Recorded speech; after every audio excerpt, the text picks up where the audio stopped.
Mental health issues जो है वो फीमेल्स में ज़्यादा देखा जाता है. Women are not allowed to express themselves fully. तो अगर एक आदमी को गुस्सा आता है ना तो सब लोग बोलते हैं अरे आदमी लोग तो ऐसे ही होते हैं, ठीक है उसका काम का प्रेशर होगा. लेकिन एक औरत को अगर गुस्सा आता है ना तो सब लोग बोलते हैं कितनी ओवर रिएक्ट करती है, बहुत मैनिपुलेटिव है, बहुत इमोशनल ड्रामा करती है, चिड़चिड़ बहुत करती है. ओवर सेंसिटिव है, बहुत चिड़चिड़ी है. राइट. सो अगर एक औरत को गुस्सा आता है तो लोग उस पर गुस्सा हो जाते हैं कि तेरे को गुस्सा क्यों आ रहा है, आना नहीं चाहिए. गुस्सा नहीं आना चाहिए. तो where will a woman go? She can't express herself. She can't express herself freely. अगर वो अपनी माँ को भी बोलती है कि मम्मी ऐसा ऐसा हो रहा है तो उसकी माँ भी बोलेगी बेटा ये तो ऐसे ही होता है, ऐसे ही चलाना नसीब पड़ता है. है. राइट. ये तो हम सबके साथ हुआ है. तो सब लोग एक औरत की प्रॉब्लम्स को मिनिमाइज कर देते हैं. ओके. तो ये बेचारी अंदर अंदर अंदर सहमती रहती है. She stops talking, she stops communicating कि किसी से कुछ बोलने का फायदा ही नहीं है. वो रिजाइन हो जाती है, सिनिकल हो जाती है कि तो ऐसे ही चल, गिव अप कर देती है अपने सपनों को. Because that is also expected from the society. Lady का करियर बंद हो जाए तो ठीक है, मर्द का करियर कैसे बंद हो सकता है.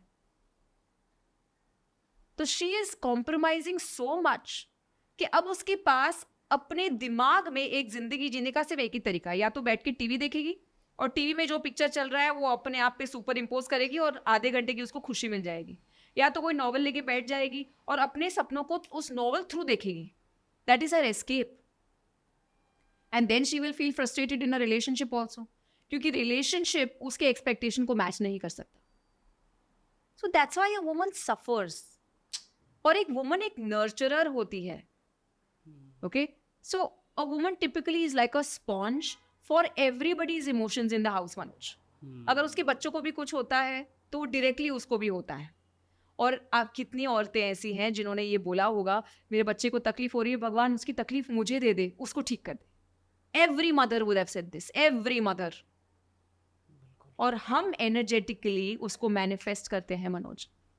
जब हम ये बोलते हैं ना कि किसी और को कोई तकलीफ ना हो, भगवान सबको ठीक रखो, उनकी हिसाब की तकलीफें मुझे दे दो, मेरे हिसाब की खुशियां उनको दे दो, हम इसको मैनिफेस्ट करते हैं. आपने ये कोट सुना है एब्राकाडाब्रा?